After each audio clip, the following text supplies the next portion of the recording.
Hey everybody, and welcome to another My Angular Story. This week we're talking to Pete Bacon Darwin. Pete, do you want to say hi? Hi there. It's good to see you. Hear from you. Yeah. People, the things that I think I know you best for are Angular Connect and maintaining AngularJS. These have been a big part of my life for the last 5 years or so. Yeah, definitely. Have I missed anything big?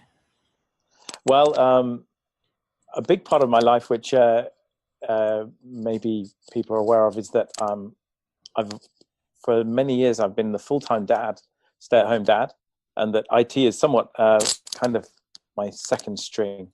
Although my children are now getting old enough that they don't really need me so much anymore. But this is definitely something that I think people ought to know me for, because I think it's an interesting aspect of my career.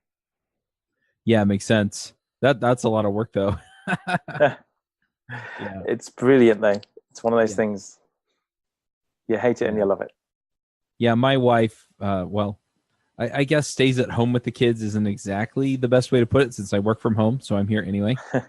But she's the primary carer, is the there phrase you that go. people use. Yeah, there we go. So she's a primary care person for my kids, and then anyway, it's a ton of work. She does a lot more work than I do. She works harder than I do. So this episode is sponsored by Sentry.io. Recently, I came across a great tool for tracking and monitoring problems in my apps. Then I asked them if they wanted to sponsor the show and allow me to share my experience with you. Sentry provides a terrific interface for keeping track of what's going on with my app. It also tracks releases so I can tell if what I deployed makes things better or worse. They give full stack traces and as much information as possible about the situation when the error occurred to help you track down the errors. Plus, one thing I love, you can customize the context provided by Sentry. So, if you're looking for specific information about the request, you can provide it. It automatically scrubs passwords and secure information, and you can customize the scrubbing as well. Finally, it has a user feedback system built in that you can use to get information from your users. Oh, and I also love that they support open source to the point where they actually open source Sentry if you want to self-host it. Use the code devchat at Sentry.io to get 2 months free on Sentry's small plan. That's code devchat at Sentry.io. Anyway, let's dive in and kind of get your story, and we can kind of build up to some of the things that we talked about here, including, doing the full-time dad thing and still doing Angular stuff. But yeah, let's go way back and talk about how you got into programming. So I remember I was only maybe 6 or 7 years old, and my dad brought home a computer called a ZX81. And I don't even know if they really existed in the United States, but in Europe, these were probably one of the first personal computers that many families got. When I say personal computer, I mean it was not a PC. It was a tiny little thing which had a pop button keyboard, and you connected it to your TV, and it was black and white, and it could do sort of characters and no graphics. I had 1K of memory, massive stuff. Yeah.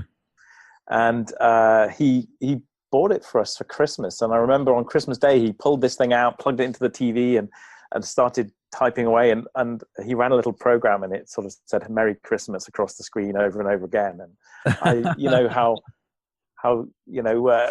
just like, this thing is doing stuff. It's almost like has a life of its own, and it completely mesmerized me. And I thought it was fantastic.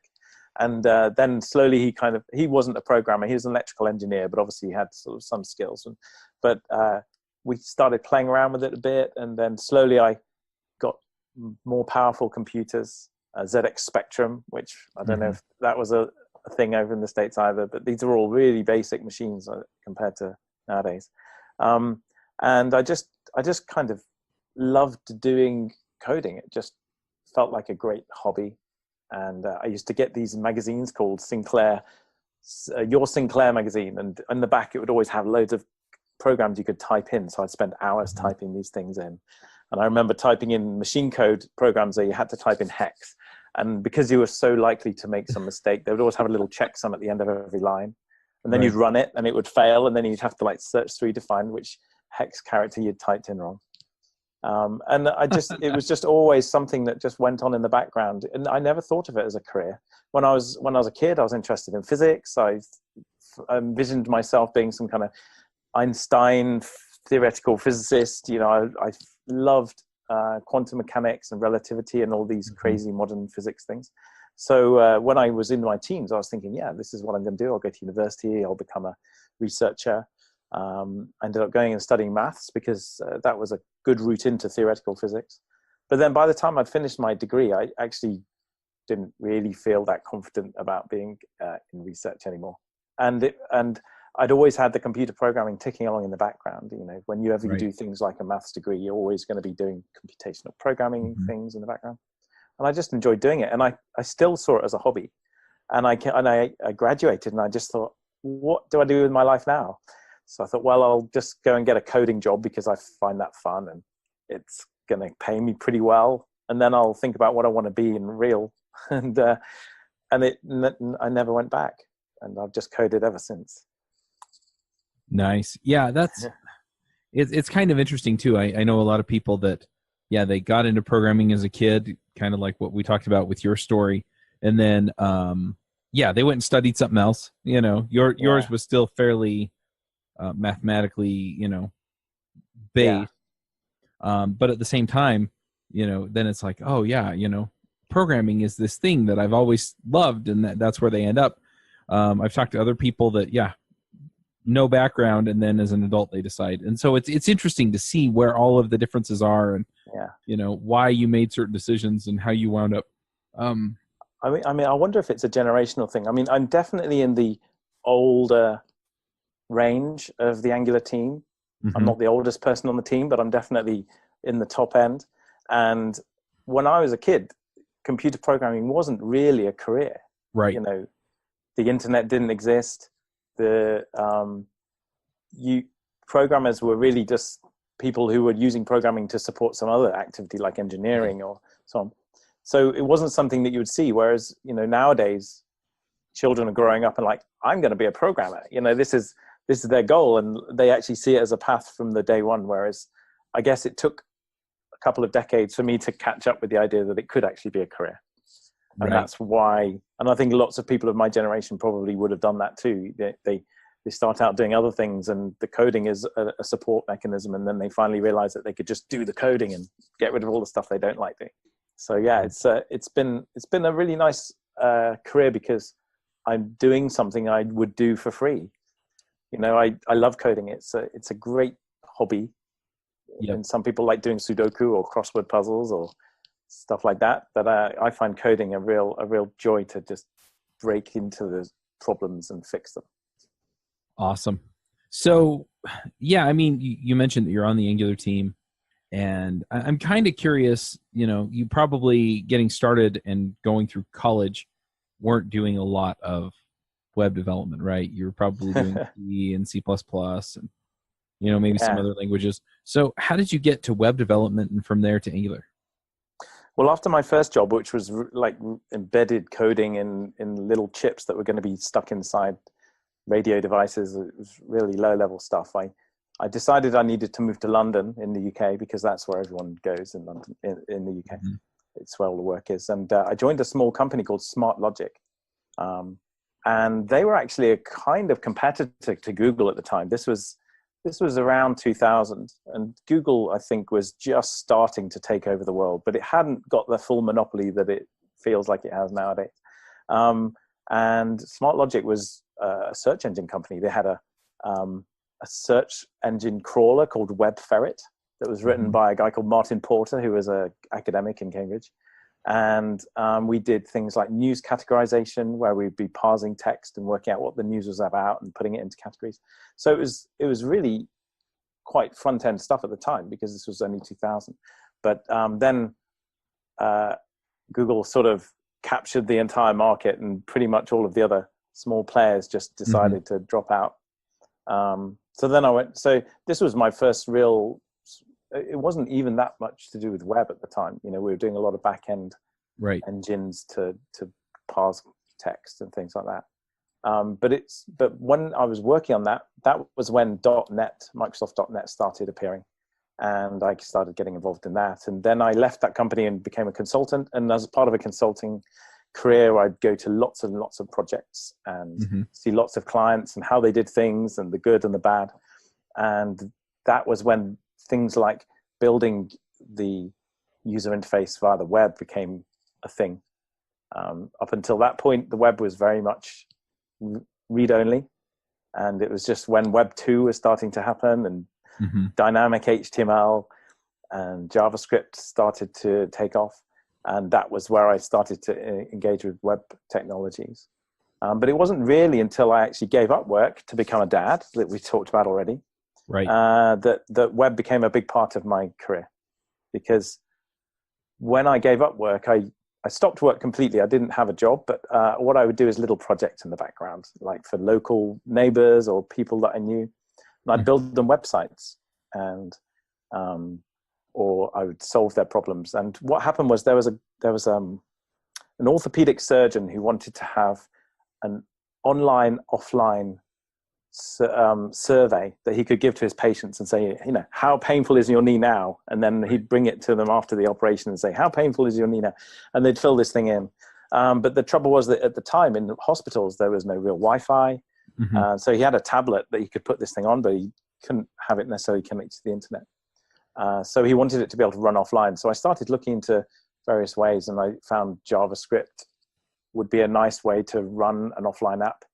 And I started using various JavaScript frameworks, including Sprout Core, which then became Ember, and Knockout, and so on, and Backbone. And I didn't really like any of them that so much. And then I came across this thing called AngularJS. I think I was on a Knockout mailing list trying to find a way to solve a problem that I had, and someone posted on there saying, "Oh, well, I had this problem, but I just gave up and used AngularJS instead," and that was the first I'd heard of it. So I went and looked at it, and it just completely fitted with my mindset. I'd come from the .NET background, where separation of concerns in applications was pushed, and this idea of having a separation between the template and the back end, and dependency injection and testing, it all just felt fantastic.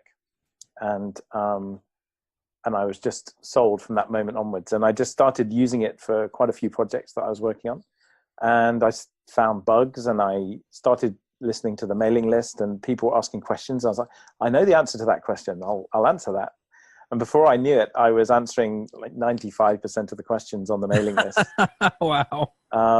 And the Angular team became a bit of aware of this, and they noticed that I was always on there. And they would write to me and say, "Thank you for doing this, because it's taking the strain off us so we can focus on developing. It's really helpful." And then I met a guy called Josh Mint, and Josh wanted to set up an Angular London meetup. And so he and I decided we would do this, and we started running some meetups. And I ended up giving most of the talks, because at the time there were not many people who knew much about AngularJS. So I was giving monthly talks at the meetup, and I somehow got in touch with Pavel Kozlovsky, and he lives in the south of France. And I think he approached me and said, "Look, I'm going to write this book about AngularJS, and I've seen that you've got lots of answers on the mailing list. Why don't we do it together?" And I thought, that sounds like a great, fun thing to add to my my armory. So he and I spent the next year writing a book, which was very catchily called Mastering Web Application Development with AngularJS, or something like that. Nice. And it had some purple flowers on the front of the book. And I think we were just really lucky. We caught the front of a wave. There were not many books there. And the main book was by Brad Green and a colleague of his, but it really just talked about the Angular API. Whereas what we tried to do was find some of the real problems when you build a real Angular app, AngularJS app at the time, right, like security or performance, architecture, and so on. And so our book was much more practical, and people seemed to love it, and it sold really well for a number of years. I still get the odd quarterly statement from them, but it's not selling so well these days, funnily enough. And with all of that exposure, the Angular team said to Pavel and I, "Hey, why don't you just start contributing directly to the core?" Oh, not nice. to Angular team. This was still AngularJS, so they just drew us in, and this has been the biggest bonus of my life. People like Igor and Mishko and Brad, they've really embraced people like me and Pavel, and encouraged us to be part of the team, and really did what I believe should be, what open source is all about, trying to keep connection to people outside of their core team that's at Google. And it requires a lot of work. And I have to say, Igor has been a continual great asset to me and the team. He's always been a great communicator and a great person to keep me connected to the team, even though I'm on the other side of the world and I don't get to have the same rapport with the people in the office as I would do if I was over there. So I was contributing, and I was getting to go to all of the meetings, and we'd talk about things. And then after a while, we just somehow came to an agreement that actually it would be better if I did more hours, and that perhaps they should just pay me for those. Because up until that point, it was all free, because as I said before, it's a hobby. I like coding. It's just a fun thing to do. And so I jumped at the chance. And so I became a contractor for the team. And that was about in 2013, I think. So 6 years ago. I think I was probably like the 5th person on the team in the end. And I've slowly watched it grow over the last 5 years. And in 2014, Igor was heading up the AngularJS bit, while Mishko went off and started working on what was Angular Dart, and then moved on to building Angular 2. Right. But Igor really needed to be involved in the Angular side of things. So we agreed that I would actually take on the leadership of the AngularJS side of the project. And so for the last 4 years or 5 years now, I've headed up this team. And it's made up of a really cool set of people. George Kalpakas and Martin Staffer, who are also working for the team like me. And then some really excellent contributors from the community, like Michał and Jason Bedard. And we've had weekly meetings. It's been a really wonderful journey with them. And they've contributed so much to AngularJS. And Igor always used to say that us keeping AngularJS going, if you remember that terrible period when Angular 2 was just taking forever to come. Yes. By us keeping AngularJS going, it allowed Angular 2 to progress to completion, because if AngularJS collapsed before Angular 2 got out, then no one would go to Angular 2. Right. So we had a really good time, and it's been a wonderful time, and it's good that it's now over, because I think it's been such a backbone of that bit of my career. But at the same time, you have to embrace change, and this project definitely came to the end of its life. And so we've now put it into long-term support mode, which means we only build fixes if they are really serious, like security bugs, or someone releases a browser which is going to cause all the AngularJS apps to break, something like that. Then we would release something new. But other than that, I think the message for the community is now don't expect any more changes to the AngularJS project. And I was really worried, and everyone in the team was really worried, that if we did that kind of announcement, it would freak everyone out, because there are hundreds of thousands of projects out there probably using AngularJS. And but actually the result was that most people were really happy, because they said this gives us some certainty on how to plan our projects. If you were going to carry on maybe dribbling some features in, then we'd feel some obligation to stick with AngularJS. But now that we know it has an end date, then we can set our business priorities and work out what we're going to do going forward. Right.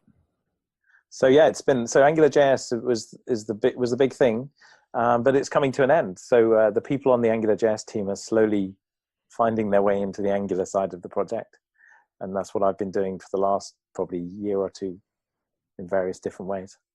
Yeah, I think I remember hearing that there was an announcement that there was only a limited time left on the support for AngularJS. Yeah, so I can't remember. We went into LTS mode in the summer of 2018. Mm-hmm. I think it was June, and we've agreed to, I believe, 3 years of this LTS support. So we're not just chucking the towel in and walking away and washing our hands. We're definitely there, and the AngularJS teams still continue to meet, and we discuss if there are issues. But it's fairly clear that we're not doing any major development now. And 3 years is plenty, I think, for people to make decisions in such a volatile business as this anyway. Yeah, I mean, I know some companies have been working for years to get things transitioned over to Angular, but yeah, I mean, I can definitely see not, I guess diminishing returns when it comes to supporting Angular JS, and so yeah, that decision made sense to me. Yeah, I mean, the whole reason that Angular is a thing is that there were some fundamental design problems with Angular JS, which couldn't be solved without significantly rewriting the code. And that's what they did. They took the code and they wiped it completely clean and said, okay, we'll start from scratch using the same principles and philosophy of Angular JS, but built in a way which doesn't have the same catches that Angular JS had. Things like the scope, things like having a single injector that you can't do lazy loading of code and things like that. These things just completely killed the scalability of things like AngularJS for really big apps. And that was something that the team really wanted to be able to support. Yep.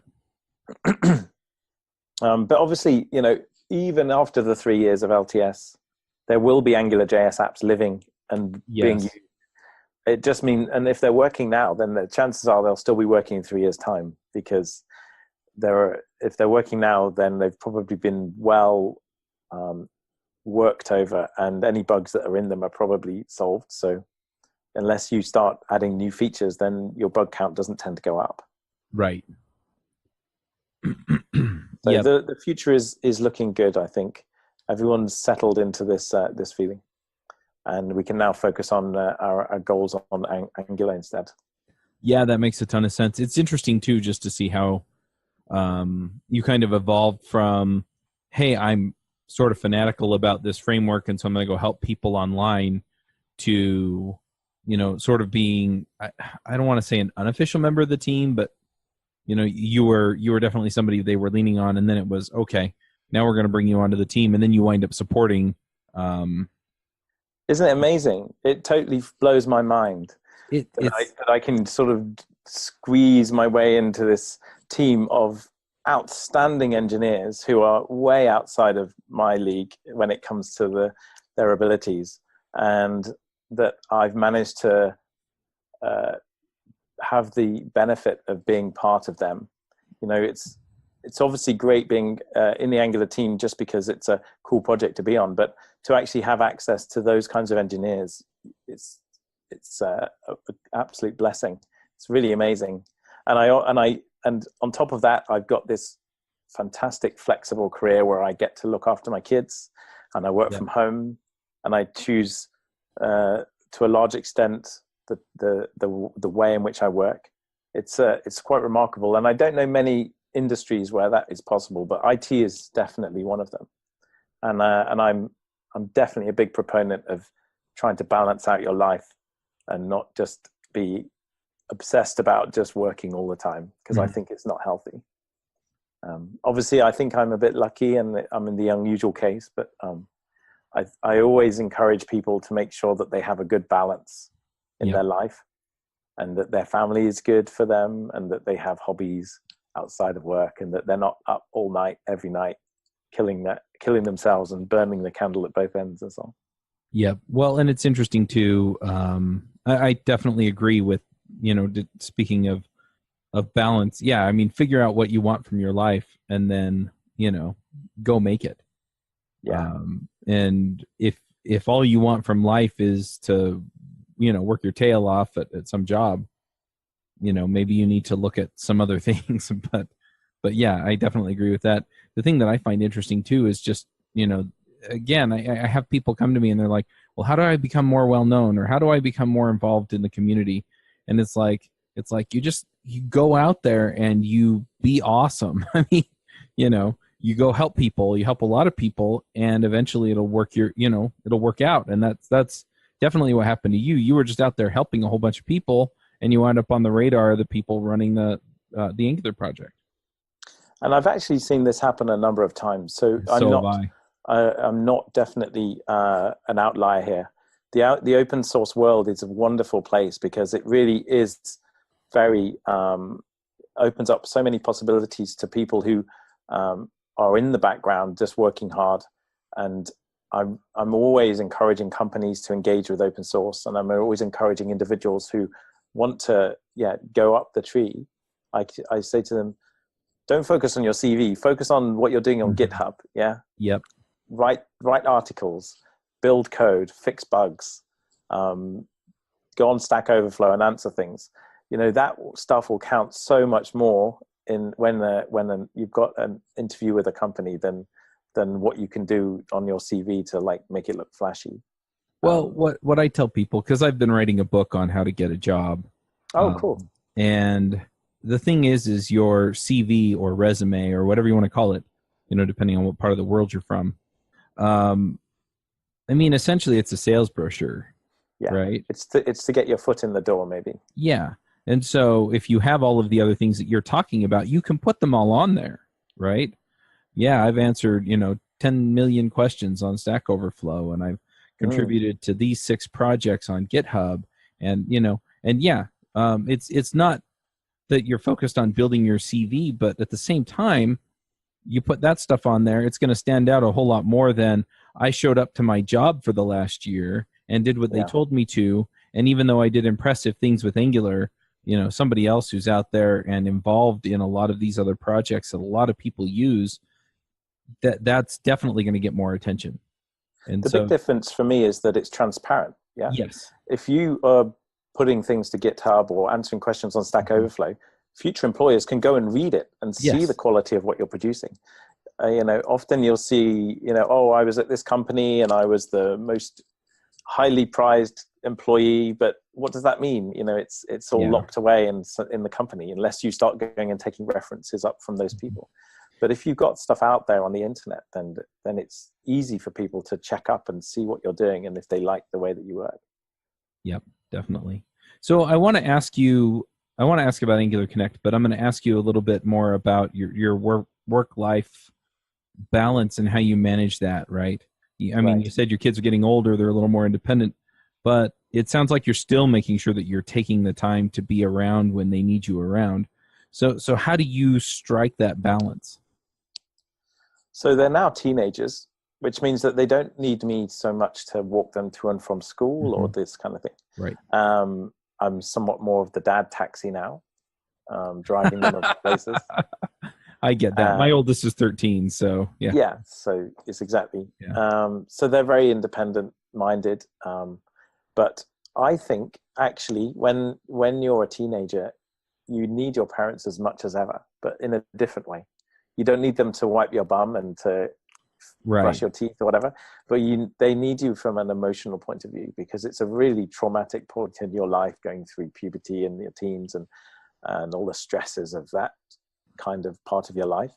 And I think having parents around at home when you get home from school that you can then just sound off to because you've had a bad day, or just having someone there in the background. My wife told me once about a thing called flower pot parenting, which is where you basically are just like a flower pot in the corner of the room. You don't have to interact with them, but you just know it's there. And that just kind of makes you feel a little bit more comfortable because that person's there. You don't actually do anything with them, but just because you're not completely on your own, you feel like this safety net is there and it helps with your mental well-being. So this is kind of where I'm leaning to now in terms of my work-life balance. I want to always be there when the kids are at home from school and interact with them. And I mean, I work from home like you, so it's easy for me to be there. One of the interesting things about working with the Angular team from London is that, of course, the time zone difference is crazy. I think they're 8 hours ahead, depending on the time of year. So I end up having lots of meetings in the evening. But it means that during the day, I'm free to get on and do the non-work-based things. Yeah. So it works really nicely for me. And that means that my daily life is completely chaotic in some sense, because I don't have that 9 to 5 feeling at all. It's every day is different, and I'm sometimes up really late at night. Sometimes I'm working during the day. Sometimes I'm not. Sometimes I'm looking after the kids. So it's always changing around me, but I really like that. I've never been one to kind of like a very rigid lifestyle, and that gives me energy. And I'm really pleased that the Google team appreciate and understand that. They've never put pressure on me to do more hours than I want to do.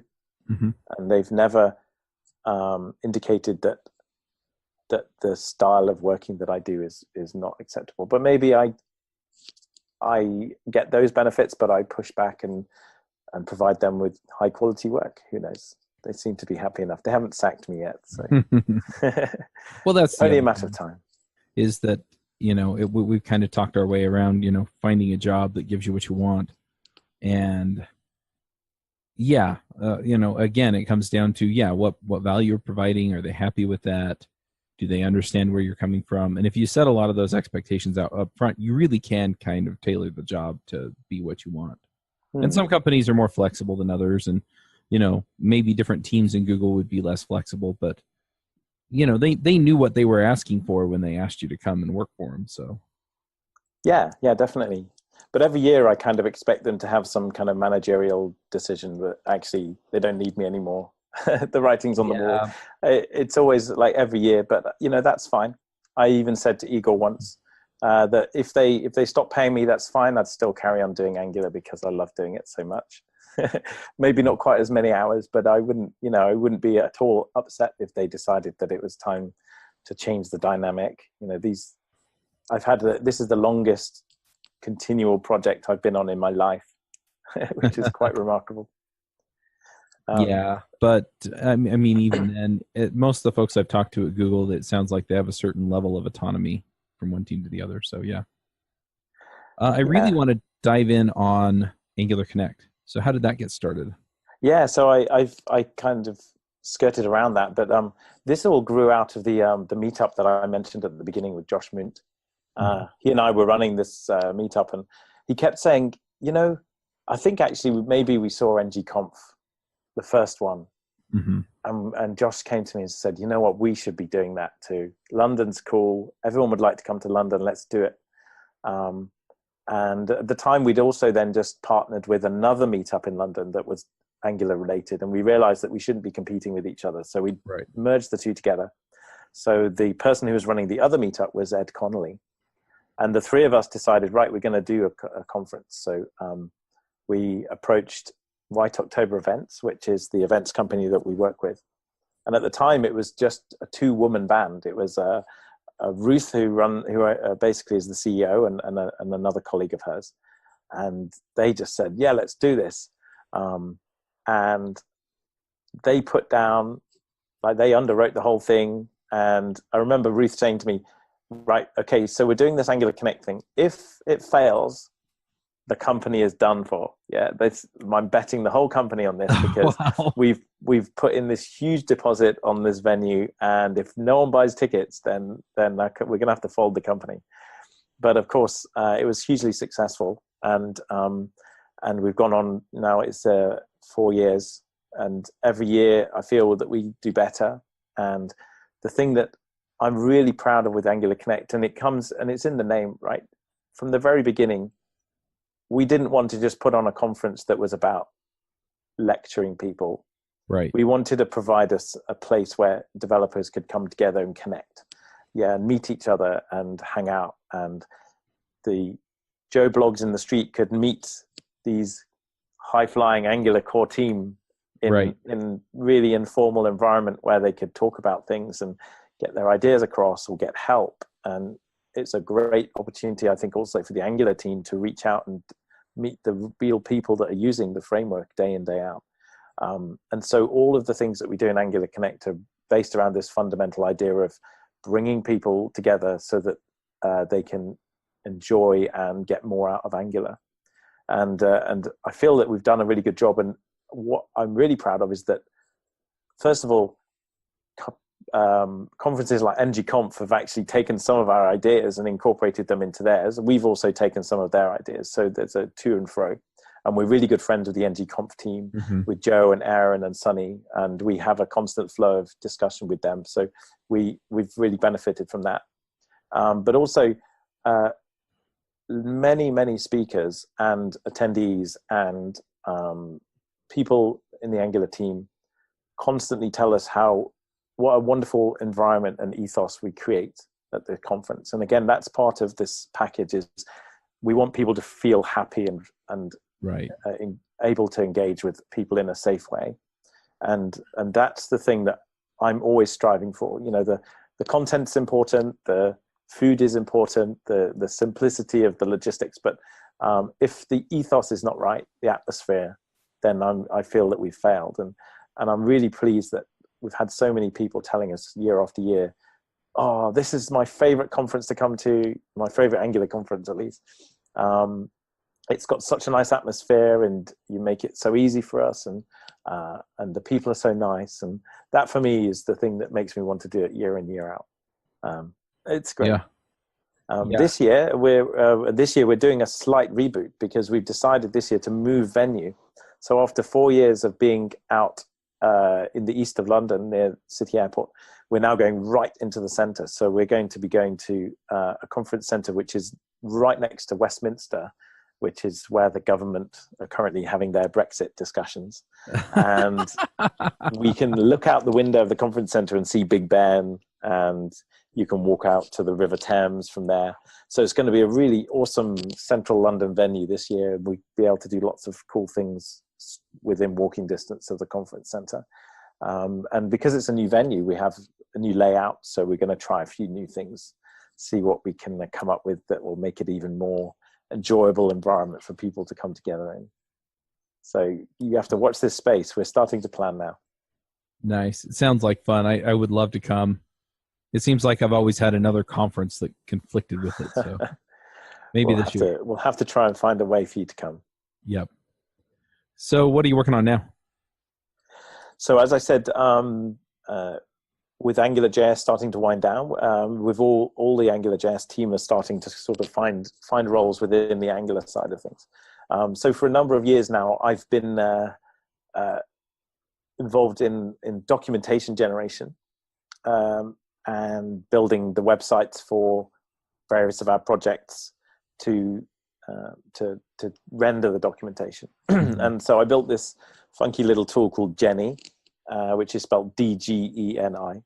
And it's been surprisingly effective. It's got a terrible learning curve, and it's almost impossible to reverse engineer what it does. But it's incredibly flexible. And once people get over this learning curve, this initial kind of hit of how to get it to work, everyone I've spoken to says, I just love the flexibility and versatility of this tool, because anything I conceive of, I can make it do that. And so it hasn't hardly changed in the 3 or 4, maybe 4 years since I first built it. I keep wanting to rebuild it to make it so that it is easier to maintain your documentation generation and understand what's going on and reverse engineer it, but I just haven't had time. And obviously, because it's so effective, it doesn't seem a priority. So as part of that, then I ended up falling into the Angular.io project, which was a really cool project where we actually used Angular to build the documentation for Angular. And in order to do that, we had to do some funky things because we've got hundreds and hundreds of pages of content, and you couldn't build an Angular app where each page was an Angular component, because it would just kill the build. And so we had to come up with more dynamic ways of doing that, and to some extent that led us through into what then became Angular Elements, and right. Angular.io is actually one of the earlier users of Angular Elements, which is quite fun. So it's also been a good proving ground for some of the funky things that have been coming out of the Angular team recently. Mm-hmm. So that's been a real nice mix of Angular app building, Node.js, bit of TypeScript, just kind of a nice mix of technologies, right. which is fun to do. But then luckily enough, I've also managed to sneak into some of the more core stuff. So there's this horrendous thing called ng upgrade, which is it's horrendous from the inside. I mean, it's a great tool. It allows AngularJS and Angular applications to sort of run inside each other, interleaving components between each other. And it's an absolute pig to develop because there are so many moving parts. If you can just imagine trying to connect up zones and digests and change detections and renderings and who owns what and when things are going to happen, it's just almost impossible. And luckily, one of the people on the AngularJS team, who I forgot to mention earlier, George Kalpakas, and he's now an absolute pivotal figure in things like ngUpgrade and actually more and more in the Angular team now as well. He's also the world's greatest code reviewer.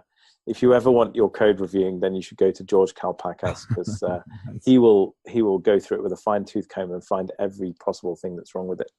And that's not just coming from me. Igor Minar even said that he's the best code reviewer ever as well. So that's high praise indeed, because Igor's a very careful reviewer as well. And George actually rewrote a large amount of ngUpgrade during the time that it's been released to make it much more maintainable. So that's a fun project, and it definitely gets your mental gymnastics going to try and understand what's going on. But obviously now the new and exciting stuff is all around Ivy, which is what we're hoping to see come to fruition over the next few months, 12 months or so. And I've been lucky enough to work with Alex Rickabow and to some extent Mishka as well on some aspects of the new Angular compiler. In the previous versions of Angular, we had a thing called the View Engine, which was to a large extent written by people like Tobias Bosch. And the Ivy engine is a sort of replacement for the View engine. And it has a different compiler because the compilation of templates for Angular with Ivy uses a different plugins method inside the TypeScript compiler than the View engine used. So it's basically a complete rewrite of the compiler. And Alex Rickabow's done most of the work on that. But I've been involved in a project called NGCC, which stands for Angular Compatibility Compiler. And I don't know if anyone knows about this yet, but it's going to be the hidden gem of this entire process, because what you have to understand is that the new Ivy compiler doesn't understand stuff that's been previously compiled for the View engine, because they have incompatible build outputs.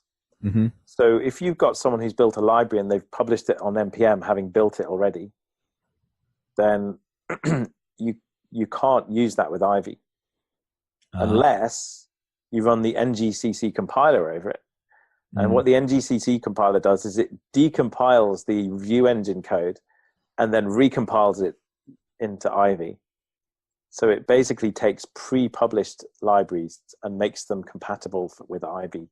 And so if you've got a project which uses lots of third-party components and libraries, you'll be able to switch to using Ivy as your rendering engine, because NGCC will make all of the libraries that you use compatible with your new Ivy app, which is obviously an important feature of the Angular team's ethos, which is that we're trying not to make things that are not backwardly compatible.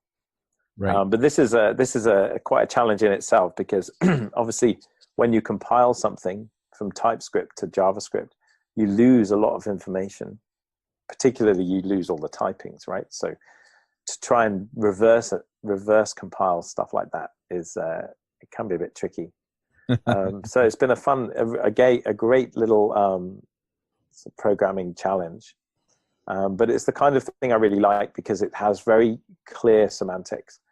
You know exactly what the expectation is. There's no user saying, well, I'd really like to have it a little bit more pink and the buttons are a bit bigger, and the constraints and the specification is clear. It has to take code that's compiled with View engine and make it available to Ivy. So it's one of those lovely programming things, which is the kind of thing I love doing, where you can just write unit tests all day long and totally test-driven develop it. So I've been enjoying doing that since about September. and the compiler is pretty much in place now. And so I've also then stepped a little bit away from that and got a little bit more involved in Ivy in general. Been fixing some bugs, particularly around the NG upgrade usage of Ivy. And just this last few weeks, I've been doing a very exciting project, which is implementing source mapping for Angular templates. So the idea of this is that we'll be able to put breakpoints directly on the HTML of your template, and then stop on that bit of the Ivy instructions when it's rendering or when it's doing change detection for that bit of the template. And also, if you have an exception thrown, then you're going to get a really nice stack that will say the error was in this expression that was at this point in the right. Template, stuff like that. So hopefully this is going to really be a nice feature for the developer experience. It's good fun to do. The source mapping is one of those horrendous, again, horrendous things to work with, because it's got this crazy encoding, and things can go awry very quickly. So I'm keeping pretty busy. Yeah. There's no end in sight at the moment, but I'm enjoying it all. It's a lot of fun. Awesome. Now, I do want to be mindful of time. Yeah. So we'll just go to picks. Do you have some things you want to shout out about? So one thing that I've been quite excited about this since January is a guy called Wim Hof. It's WIM and then HOF. He's a Dutch crazy guy, sometimes known as the Iceman. And he's done these crazy stunts. Like basically, his thing is that he's learned or taught himself how to control aspects of his body which most people can't control. So in particular, his big thing is that he can control his body temperature. So at will, he's able to raise his body temperature. And he's done things like sat in a bath of ice cubes for 2 hours without getting hypothermia.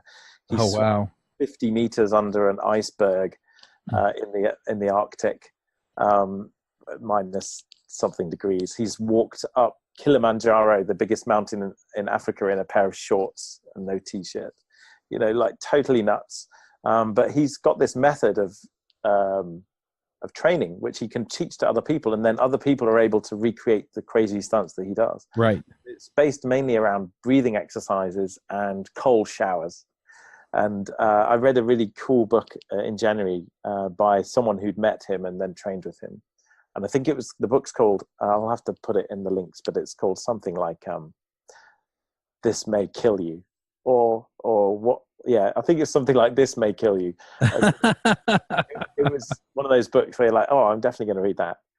And I was fascinated by it and really inspired. So I haven't actually started doing the Wim Hof method particularly, but I have been interested in doing these kind of ice showers and considering the effects of having sort of cold showers and jumping in ice pools and things like that. So that's one of my hobbies for this year, is to play around with changing my body temperature a bit. So that's one of my picks, is to go and read this book. It's really good fun, and the stories are just gonna make you laugh out loud because they're almost inconceivable how crazy he is. So that's my main thing, I think, from just a general point of view. Nice. If people want to find you online, where do they go? I'm available on Twitter, PeteBD. You can email me. I'm happy. My email address is just pete@bacondarwin.com. That's an easy one. And I occasionally get emails from people, and I do make every effort to reply to them. I recently had a really nice conversation with a person in China who had been reading the Angular source code and wanted to ask a question about it. And we had a really nice conversation about why the code was written the way it was. And so I'm always very happy to. I didn't actually know the reasons, so then I had to go and ask Alex about it. And it's I think it's a really nice thing. Again, similar to the ethos of Angular Connect, is that open source is about being available to people. So please feel free to email me. I'll promise I'll respond. I love it. Awesome. And if you're in London, you can get in touch, and I'll come and have coffee with you. Someday I'll make it to London. Cool. Um, yeah, I'm trying to think of some picks here. So one of the things that I'm going to pick, and this has nothing to do with anything that Pete talked about, but lately I've been trying to get my health under control, and one of the things I've been doing is the keto diet, the ketogenic diet. And Cool. some of the reason is just that I'm diabetic, and so not eating carbs seems to make a lot of sense. And I feel better when I do it and stick to it. And I found this list of, I guess the other part of it is my two boys have gone through a program to help them with some various issues, and they basically cut things like wheat and dairy out of their diet as part of the program. And we can argue all day, right, as to whether or not that's effective. But anyway, so I've been looking for keto, dairy-free, wheat-free recipes, which is hard because a lot of the recipes for keto include cheese and things like that because it's high fat. And so I found a list of keto, dairy-free recipes. It has a lot of paleo recipes in it as well, but what they're looking at is the carb content and the fat content. And so anyway, I've really been enjoying some of the recipes off of this, so I'm going to post it. And then, yeah, the other thing is I've been listening to audiobooks all the time. And the book that I listened to most recently that kind of impacted me, I have to look because I can't remember. It's also related to this, and it's Cholesterol Clarity by Eric Westman and Jimmy Moore. And if you've been around the keto community for a while and you listen to podcasts and things, most of the stuff in the book is stuff that I had already heard. But it's interesting to see it all kind of put into one place. Talks about the cholesterol heart hypothesis as far as cholesterol being a major cause of heart disease, and they pretty much take it apart. And it's really interesting to see, okay, so what should I care about? And anyway, it's also been interesting to have conversations with my doctor because my doctor is fully bought into the cholesterol heart hypothesis. And so to have the conversation about, hey, what that you're giving me is helping and what isn't has been really fun. So anyway, I think everybody should take some interest in their health. Don't just go with whatever your doctor says, because some doctors know their stuff and some don't. And some, they learned what was sort of the cutting edge science, when they graduated, and now it's been 10 or 20 years and some of this stuff has changed. So anyway, but that's really interesting, by the way, because my wife decided to go gluten-free this year. Mm-hmm. And she's said, again, we have no scientific control or anything, but she said that she's just felt so much better after doing that. But it does make it a lot more painful to find the recipes. Gluten-free recipes are much more tricky to come by. Everything seems to be made with flour, wheat flour. Yeah. I hear people argue both ways. Well, if you don't have a diagnosis, then you probably don't have to, but I know people who feel better after doing it. So, I mean, whatever works for people, take an interest, give it a shot, and see what happens for you, see what works for you. So awesome. All right. Well, I've got another show in like 1 minute, so I'm going to go ahead and wrap this up. I know you have a meeting coming up too. So thank you for coming. It's really great to speak to you. Thanks, Charles. Yeah. And I'll see if I can make it out to London someday, and let's chat about that. Some food. All right. Awesome. Thanks very much. Yeah, thank you. We'll catch you later. Bandwidth for this segment is provided by CacheFly, the world's fastest CDN. Deliver your content fast with CacheFly. Visit CACHEFLY.com to learn more.